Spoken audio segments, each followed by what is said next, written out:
súper mega inteligentes y súper mega duras y tan capaces o más que cualquier hombre. Así que, pero déjeme preguntarle otra cosa a la doctora Chelius, porque la verdad es que con una mujer como ella, con un hombre como igual, el tiempo se va rapidísimo. Doctora, estamos, yo les decía, a un mes justamente de que Donald Trump tome posesión como nuevo presidente de Estados Unidos, su segundo mandato.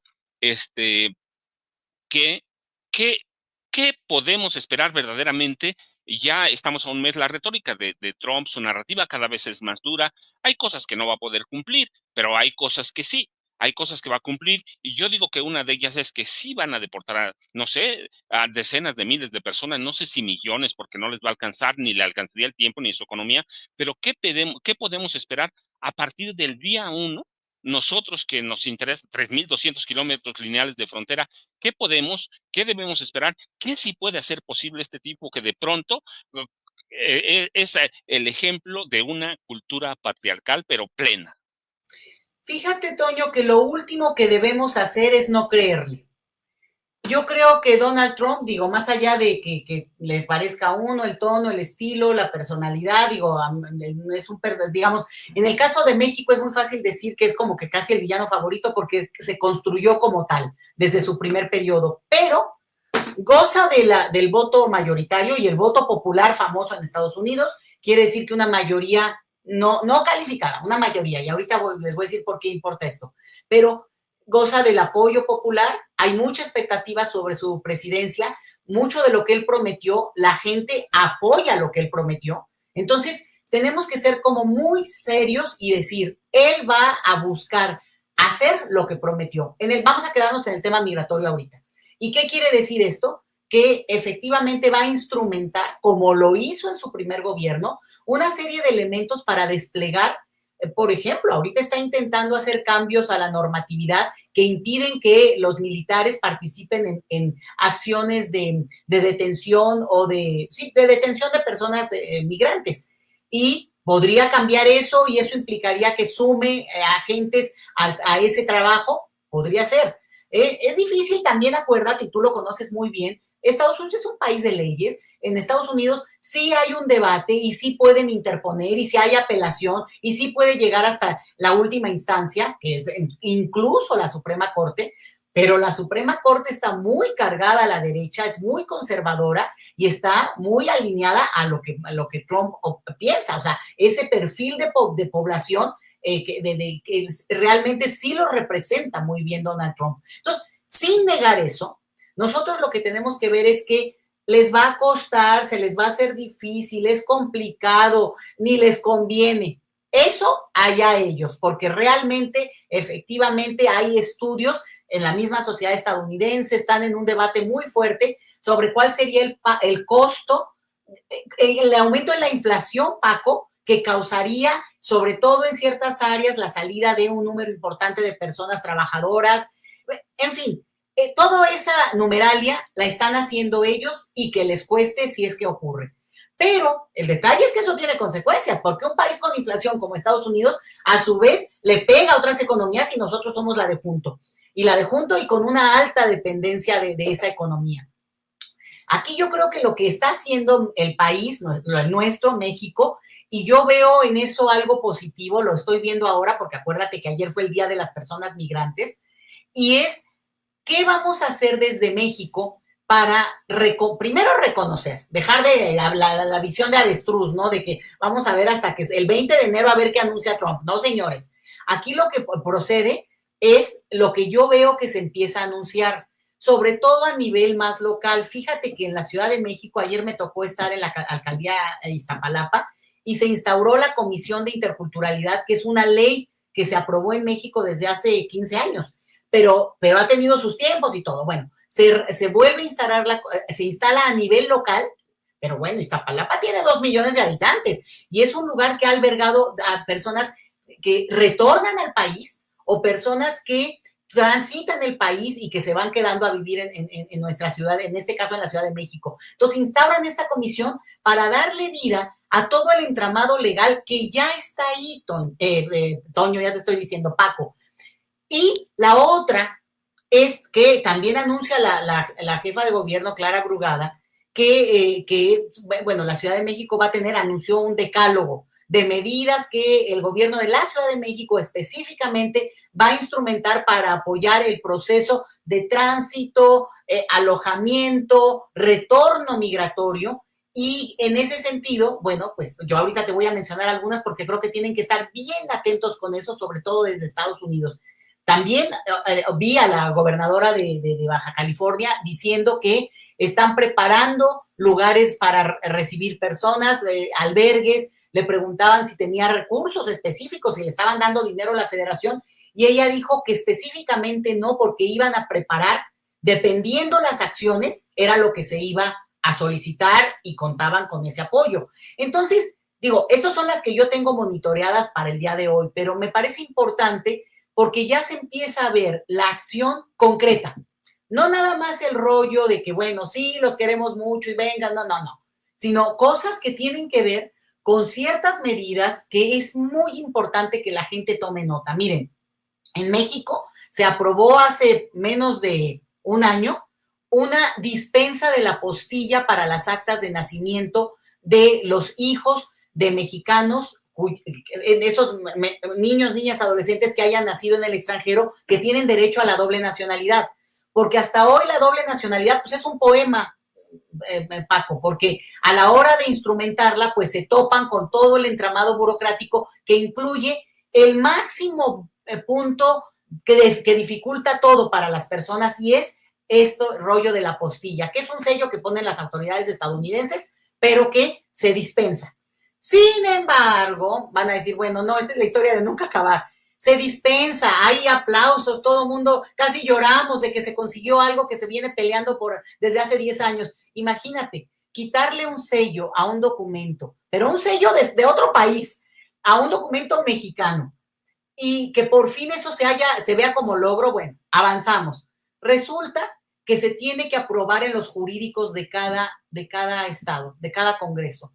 Y solo Tlaxcala hasta este momento lo ha aprobado. Entonces, solo en Tlaxcala es efectiva esta medida que dispensan la apostilla. Por tanto, no puede ser. Es increíble. Y yo ahí diría, ojalá la autoridad se acerque a estas pequeñas cosas, porque luego dice, es que la gente suena abstracto, debe obtener sus documentos de identidad. Y yo les diría, saquen sus actas de nacimiento, saquen las actas de nacimiento de sus hijos, sus CURPS, estén preparados, sí consideren que es real esta amenaza, independientemente de que no pase. Es como cuando sabemos muy bien qué hacer, si hay un temblor y suena la alarma, toco madera, bueno, lo primero que uno hace es obviamente salir sin correr. Bueno, eso es lo mismo que hay que tener en términos de reconocer que hay un discurso que es muy, muy agresivo de parte de Trump, pero lo tienen también los demócratas. O sea, tampoco podemos decir que no hubo toda una política que a lo mejor con suavizando algunos temas, pero que se instrumentó desde la política, desde el gobierno de Biden, todavía en el poder, que podría aprobar cosas, ¿eh? La verdad a mí me da muchísimo coraje porque Biden hoy podría aprobar cosas que le complicarían al propio Trump, modificarlas en su momento, y por lo menos le daría tiempo a las personas que están en una situación delicada. Entonces, creo que el plan es creer lo que podría pasar. Tú tienes razón con que yo tampoco creo que puedan deportar a millones de personas, pero consideremos que no, la mayoría son mexicanos, pero hay de otras nacionalidades, y que sí hay, en Estados Unidos sí hay cosas que están como muy desarrolladas en términos, por ejemplo, del tema de los documentos. Sí pueden ubicar, se calcula, para decirlo en corto, más o menos 231,000 mexicanos que tienen ya un documento de deportación en la mano. O sea, que ya pasaron por un proceso legal, se presentaron a corte, apelaron probablemente, y sin embargo, en este momento sí tendrían una condición en la cual ya llegaron al último recurso y tendrían, digamos, legalmente hablando, orden de deportación. Esas personas podrían ser deportadas de una manera automática. Y en Estados Unidos sí las podrían ubicar, en tanto, bueno, no se escondan, vamos, porque eso también te cambias de estado y pues ya no te encontraron o cosas de ese tipo. Pero eso sí es, y también hay que decirlo, sí está en la soberanía de Estados Unidos, o sea, nos puede no gustar, pero está en la soberanía de Estados Unidos y en la mayoría electoral que apoya eso en este momento, de tomar ese tipo de medidas para cambiar lo que ellos consideran que es y digo, totalmente tergiversado, porque en el triunfo que lograron imponer en términos del discurso de migración como crimen es horrible, porque lo lograron imponer, digamos, lo inyectaron en la sociedad. Por eso en México no hablamos de migración ilegal, hablamos de migración indocumentada, para quitarle esa carga de crimen, porque si no, parece muy sutil, pero es como lo que hablábamos ahorita de lo del machismo, el chistecito, el comentario, eso va construyendo un discurso que al final se traduce en la visión de mundo que tenemos como colectivo. Entonces, sí, hay que prepararnos. Creo que nos estamos preparando en el sentido de estarlo hablando, hay que decirlo. Y que la gente en Estados Unidos también, ese es el otro mensaje, que a mí me gustaría oírlo de parte de las autoridades. Obviamente, regresar a México, si no es su voluntad, si no está en su plan de vida, si eso no corresponde a la historia que se habían formado para sí mismos, pues es una violencia durísima, realmente muy dolorosa. Yo de veras lo lamento mucho porque conozco historias de personas que han regresado al país, que han sido deportadas, retornadas de manera forzada, ¿no? Que decidieron regresar, pero también por el ambiente tan, bueno, tan que molesta, ¿no? Que no les permitía seguir con cierta calma y seguir como corresponde la propia vida. Pero también mandar el otro mensaje, Paco, y es, oigan, este es un país vivible.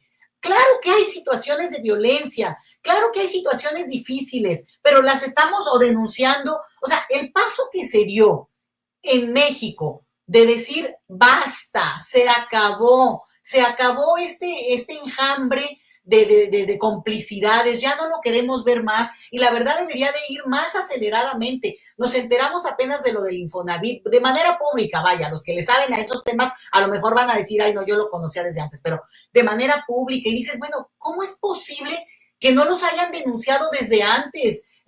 Paco, ¿cómo es posible que hayan abusado de tal manera en el tema que le levantes la piedra? Y si no reconocen y no les transmitimos a nuestros paisanos en Estados Unidos la voluntad de cambio, el esfuerzo por modificar esto, aquí sí hay mayoría calificada, ¿eh? Aquí el mandato popular sí fue contundente. Ya quisiera Trump. O sea, no, en Estados Unidos los republicanos ganaron la mayoría, pero así, ¿no? Y por tanto, pues la ejercen y la van a ejercer. Pero acá tenemos lo que pocos países logran, pocos gobiernos consiguen, y que es esta mayoría calificada en la Cámara de Diputados, en el Senado y en los congresos y en un número de congresos locales suficiente para modificar la Constitución. Estamos viviendo un momento muy importante de nuestra historia política y por eso hay que transmitir también esa emoción, esa pasión, ese momento eufórico que se vive en un país que sí tiene problemas y no es comparado el salario de Estados Unidos con el de México, pero tampoco tienes que gastar como se gasta en Estados Unidos, que también lo sabemos muy bien. Entonces, transmitir eso y decir, a ver, también no lo vean como una condena. Para mí, lo peor que puede haber de esta situación, además del miedo que están viviendo, del temor a que no pueden seguir su vida como corresponde y cada uno desea vivir a donde debe, a donde quiere vivir, eso yo lo entiendo y lo respeto, pero el tema de la separación de familias, eso sí me parece muy grave. Hay gente que de repente dice, no, es que yo voy a dejar a los niños, bueno, pues cada quien tiene el derecho a decidir, ¿no? Porque la educación en Estados Unidos, espérame, ¿cuál educación en Estados Unidos?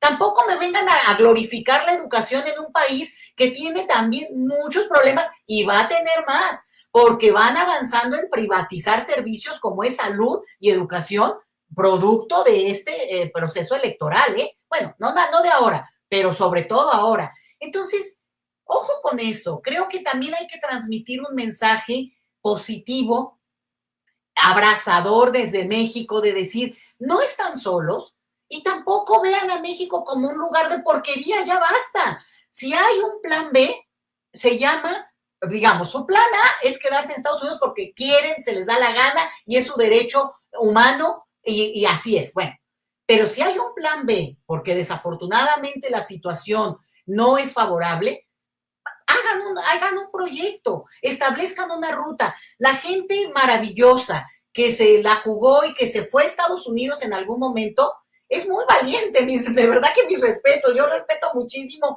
esa experiencia porque, bueno, la conozco, la he visto de cerca, pero también así de valientes, pues, oye, ¿cómo fregados no van a poder hacerla donde se paren?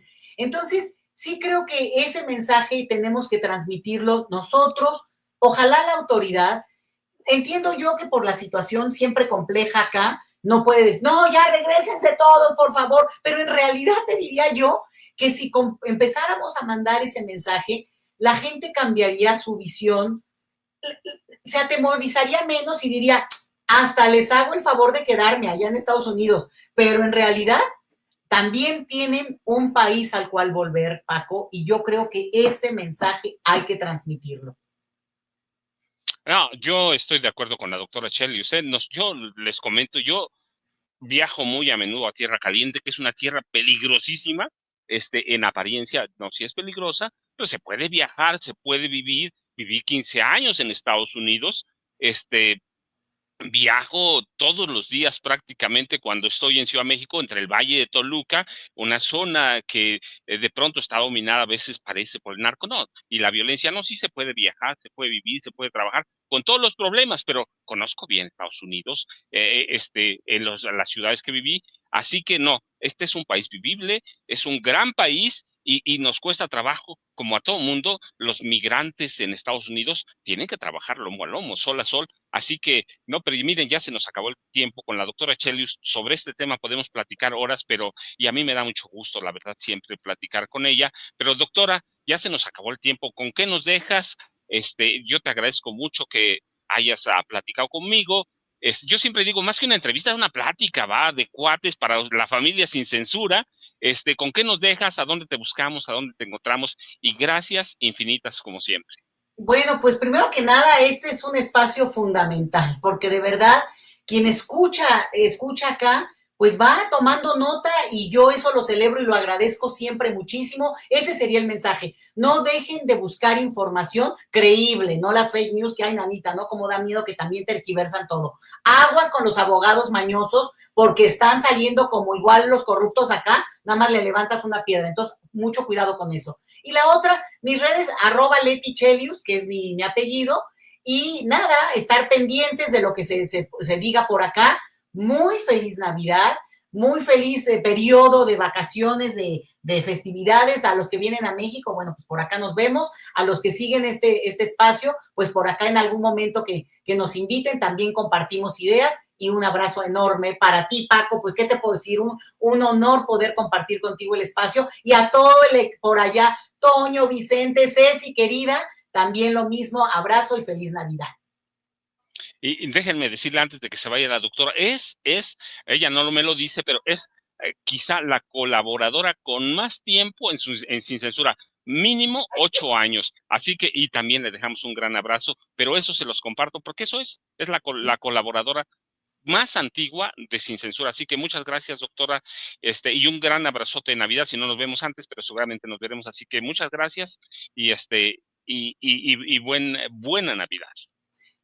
Lo mismo. Un abrazo a todos y besos.